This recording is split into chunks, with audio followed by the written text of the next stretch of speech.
Hello guys and welcome for another Eternum video. In the previous two videos we had deep dive into the rapier weapon and how come after 4 years it is still the best damage dealing weapon in PvE. Today we will once more speak about the rapier, but this time we will go over completely different build which is not dependent on bleeds and their consumption, but instead it's only based on auto attacks and the animation cancel of those, and the build is called EVADE. Throughout the years and the different seasons, many people believe that this build is even stronger than the bleed, as in some scenarios you can start your combo way quicker and the cooldowns are simply lower. Unfortunately, we cannot prove at this point which build is taking the number 1 spot, since we don't have a DPS meter in the game, but for sure there is quite a big chance that the gold medal for top DPS in PvE is tied up between those two. A quick reminder for all of you who are currently watching this video that the majority of you are not subscribed to the channel. If you are enjoying the content and you find the information useful, please consider subscribing, as this will help the channel's growth and will reach to more New World enjoyers. For all the ones that are already being part of that journey, I give my big thank you. Now, let's get back to the EVADE build and all the equipment necessary to make it work. Starting with the armor pieces, I think that you might have a couple of options for an artifact, but probably the best one for this season will be the nimble coat, and the reason is the reduced power for both the attuned leather pants and the old crown. Of course, having a bit more attribute points is always nice, but with those two you will also sacrifice a bit of your cooldown reduction, which the nimble coat can give you, as well as a couple of perks which are locked into the artifacts. For last perk on my nimble chest, I think that the best suit would be enchanted, as this way we will increase the maximum damage potential on our basic attacks. For the remaining armors, I think that there are a couple of core perks which you should always have priority to.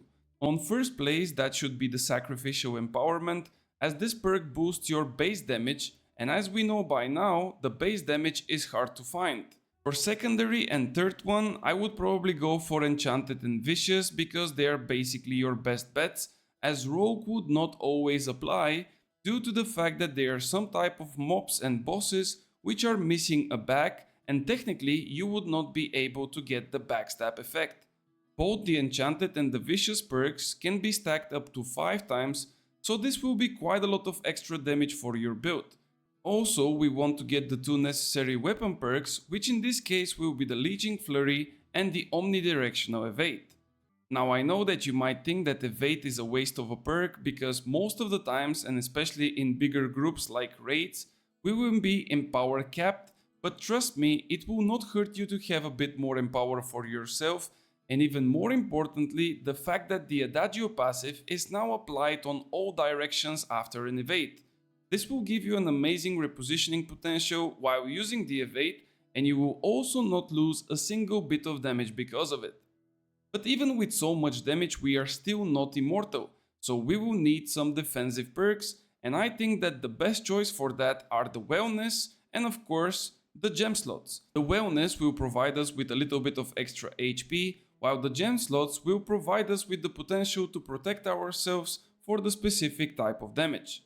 The next piece of equipment which we have to discuss are the jewelries. For amulet, most likely 2 or even 3 protection types would be nice, and of course we don't really need the gem socket. Now don't get me wrong, if you get a gem socket you can still use it, but ideally we are looking for 2 protection types, well-being for more HP, and 2 offensive slots where we can put vicious and rogue.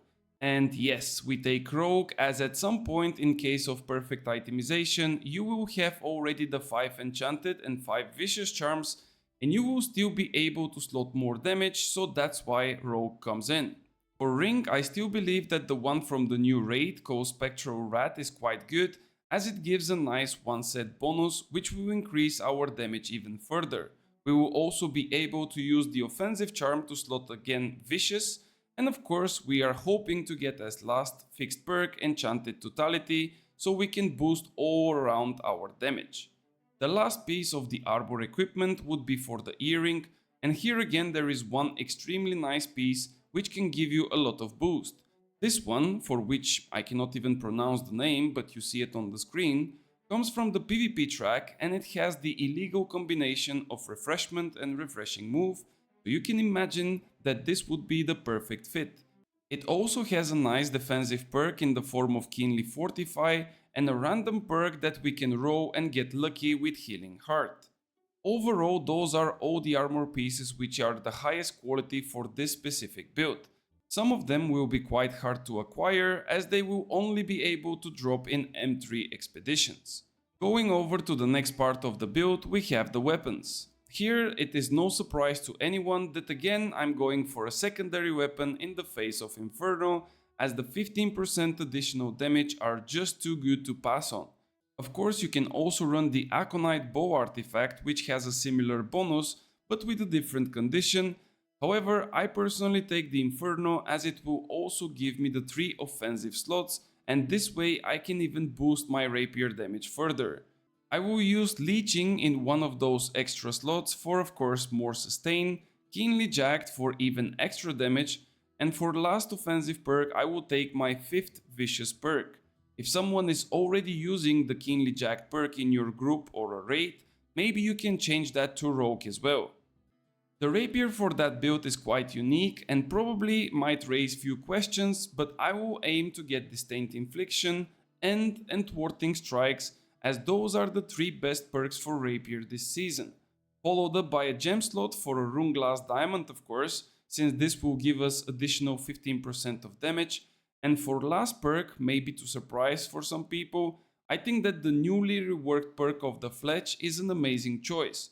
Not only that this ability does the insane 240% weapon damage, but now we can get up to 40% additional base damage increase on that too.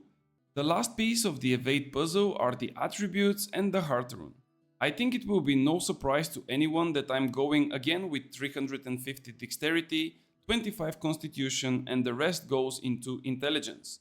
You can definitely skip the focus as it would not be so useful for you, and you can also go for additional damage if you invest the 20 points from the constitution back to your intelligence, but have in mind that this is quite risky and probably not really justified. For the Hearthrune, it doesn't really matter all that much, as it will mostly depend on your teammates and of course the type of content which you are playing. And with that guys, I think I've covered yet another amazing build which you can use in PvE. Remember that this is the most common build out there and there is definitely a reason for that, so having it in your back pockets is quite a nice thing. The next upcoming videos will be a bit more PvP orientated, so if you don't want to miss them out, click that button down there. As always, thank you so much for watching and I will see you on the next one.